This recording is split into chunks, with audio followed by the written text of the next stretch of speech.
Hi, this is Jenna with Boujee Diecast Collectibles, your Hot Wheel girl. Today we're going to talk about the iconic Rodger Dodger. So this is the current model that's out on the market. This is the 2023 version. Look how cool it is with this gold-plated engine. So this car was designed by Mr. Hot Wheels himself, Larry Wood. How cool is that? It first debuted in the Flying Color series in 1974. Since then, the casting's been retooled 2 times, in 1998 and in 2015. Did you know it's a modified 1973 Dodge Charger with a blown V8 engine? Look at the size of that engine. Since 1974, there have been 70 variations of this design. But the question is, if the car came out in 1974, why is it copyrighted 1970 on the bottom? I did find out that the year on the bottom of most cars is actually the year that it got designed. That's the year it gets copyrighted. Usually the car is produced and sold the next model year. So typically a 1970 model is going to be released in 1971. But Rodger Dodger came out in 1974. So in 1971, Hot Wheels actually came out with a car called the Bifocal.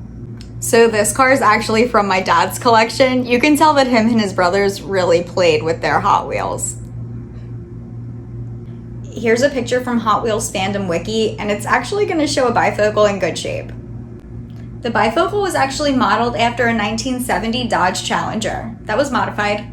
It had 2 fuel-injected V8s that were covered under this long plastic hood. In 1973, there were a few changes made. They removed the plastic hood to expose the engine, and they actually switched their paint from the Spectraflame to an enamel. The name of the car was also changed to the Show Off, but the bottom of the car still retained the 1970 copyright. In 1974, the car was actually changed again. They removed the 2 twin engines, and they replaced it with a blown V8 with exhaust coming out of the hood. Then the name got changed again. This time, it was the iconic Rodger Dodger.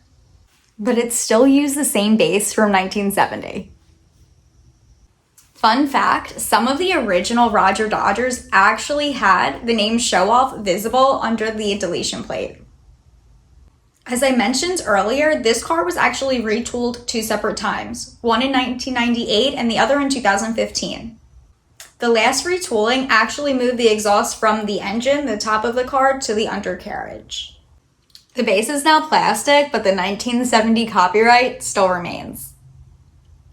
I hope you enjoyed this little bit of Hot Wheels history. If you did, like and subscribe. You can also check out below. We have some links going through the Show Off, the Bifocal, the Rodger Dodger, and of course you can check out Boujee Diecast Collectibles. We do have some vehicles available on Etsy.